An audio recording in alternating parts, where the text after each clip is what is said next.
নমস্কার, দেখছেন talk to Bangla. আমি অভিষেক রয়েছে প্রতিষ্ঠিত। এই মুহূর্তে যে খবর নিয়ে উপস্থিত হয়েছি, জ্ঞানেশ কুমারকে এই মুহূর্তে চারিপাশ থেকে সম্পূর্ণ ঘিরে ফেলেছেন মমতা বন্দ্যোপাধ্যায়, সেটা বললেও বোধহয় ভুল বলা হয় না। তার কারণ এই মুহূর্তে আমরা দেখতে পেয়েছি একাধিকবার চিঠি লিখেছেন জ্ঞানেশ কুমারকে উল্লেখ করে, এবং এই মুহূর্তে আমরা দেখতে পেয়েছি গতকাল তিনি তার দপ্তরে গিয়ে এই রাজ্যের মুখ্যমন্ত্রী হিসেবে প্রথম কোন মুখ্যমন্ত্রী জ্ঞানেশ কুমারের সঙ্গে দেখা করতে গেলেন ফেস টু ফেস। এবং সেখানে কাদেরকে তিনি নিয়ে গেলেন এর আগের ভিডিওতে আপনাদেরকে জানিয়েছি যে একদম যারা এসআইআর এর দ্বারা আক্রান্ত মানুষ এবং যাদের পরিবারের কেউ না কেউ মারা গিয়েছে, কিংবা যাদের অলরেডি এসআইআর এর মাধ্যমে মৃত ঘোষণা করে দেওয়া হয়েছে, সেই রকম জলজ্জান্ত ভোটারদেরকে নিয়ে গিয়ে তাদের অপারগতা সেটা দেখানো, কোথাও গিয়ে এই মুহূর্তে লজ্জার একটা ছবি এবং প্রতিবাদ স্বরূপ কালো শাল পড়ে যাওয়া, সমস্তটাই করেছেন মমতা বন্দ্যোপাধ্যায়। কিন্তু এই মুহূর্তে আরো ইন্টারেস্টিং খবর আপনাদেরকে দেব যে সরাসরি সুপ্রিম কোর্টে জ্ঞানেশ কুমারের বিরুদ্ধে গিয়েছেন খোদ মুখ্যমন্ত্রী মমতা বন্দ্যোপাধ্যায়। একটা মামলা করেছেন, রিট পিটিশন জমা দিয়েছেন তিনি। এবং শুধু জ্ঞানেশ কুমার বলতে এটা কিন্তু নির্বাচন কমিশনের বিরুদ্ধে নয়, ব্যক্তি জ্ঞানেশ কুমারের বিরুদ্ধে এই মুহূর্তে সরাসরি মামলা। এবং তার প্রেক্ষিতটা কি? পশ্চিমবঙ্গের এসআইআর। শুধুমাত্র জ্ঞানেশ কুমার না, তার সঙ্গে পশ্চিমবঙ্গের মুখ্য নির্বাচনী আধিকারিক মনোজ কুমার আগরওয়াল, তার বিরুদ্ধেও কিন্তু এই মুহূর্তে মামলা করা হয়েছে সুপ্রিম কোর্ট, এবং সেটা মমতা বন্দ্যোপাধ্যায় করেছেন। এই প্রেক্ষিত অবশ্যই তাৎপর্যপূর্ণ, তার কারণ পশ্চিমবঙ্গে এসআইআর জবে থেকে শুরু হয়েছে 4 নভেম্বর, তখন থেকেই কিন্তু পশ্চিমবঙ্গের মুখ্যমন্ত্রী রাস্তায় নেমেছেন। রাস্তায় নেমে তিনি তার আন্দোলন করেছেন, একাধিকবার চিঠি দিয়েছেন, প্রায় 4টে বা 5টা চিঠি দেওয়া হয়েছে জ্ঞানেশ কুমারকে উল্লেখ করে। টু মিস্টার জ্ঞানেশ কুমার এই কথা উল্লেখ করে চিঠি দেওয়া হয়েছে, এবং চিঠিতে এমন কথা আমরা দেখেছি যে আপনি জানি এই চিঠির উত্তর দেবেন না, কিন্তু তবু আমি মানুষের কথা বলবোই আপনাকে, এই ধরনের চিঠি লেখা হয়েছে। কিন্তু সেটা করেই শেষ হননি, সেটা করেই সম্পূর্ণ লড়াইটার থেকে সরে আসেননি মমতা বন্দ্যোপাধ্যায়, এবং সেটাই এই মুহূর্তে আরো দীর্ঘায়িত হতে যাচ্ছে। সমস্ত খবরের আপডেট দেব আপনাদের, কি কি হয়েছে, ঘটনাগুলো কবে রিট পিটিশন জমা পড়েছে, সমস্তটা শোনার আগে অবশ্যই টক টু বাংলা ইউটিউব চ্যানেলটিকে সাবস্ক্রাইব করে ভিডিও শেষ অবধি দেখুন, স্কিপ না করে।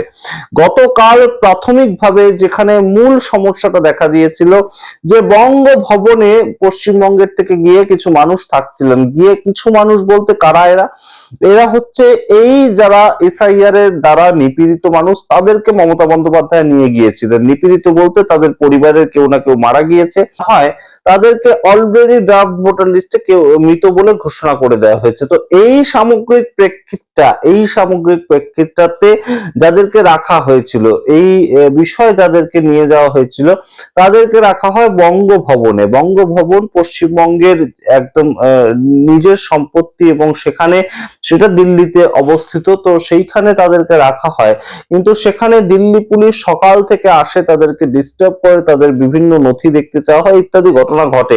এবং সেখানে দাঁড়িয়ে থেকে মমতা বন্দ্যোপাধ্যায় যান, মমতা বন্দ্যোপাধ্যায় গিয়ে তাদের সঙ্গে কথা বলেন, এবং দিল্লি পুলিশকে এমন ভাবে তিনি রীতিমতন জিজ্ঞেস করেন যে কি চাই আপনাদের, এখানে কি চাইটা কি।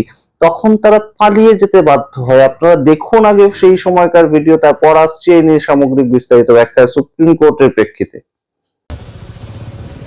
Brother, what happened? Why you people are here? You cannot justify Bongo Bhavan to our property. What happened? क्यों क्या हुआ आप लोगों ने क्या कर रहा है इधर में? दिल्ली पुलिस से क्यों आप लोग थ्रेट कर रहा है? क्या की रहा है? आप इधर में रुको, आप तो इधर में से भाग क्यों रहा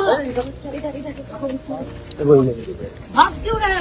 देखिए भाई हम लोग আপনারা দেখলেন সেই ভিডিও, এবং অবশ্যই গুরুত্বপূর্ণ প্রেক্ষিত যেটা, যে এক কিছু মানুষ দিল্লিতে গিয়ে থাকছে এবং তারা পশ্চিমবঙ্গের মানুষ, তো তাদের কি থাকার স্বাধীনতা নেই?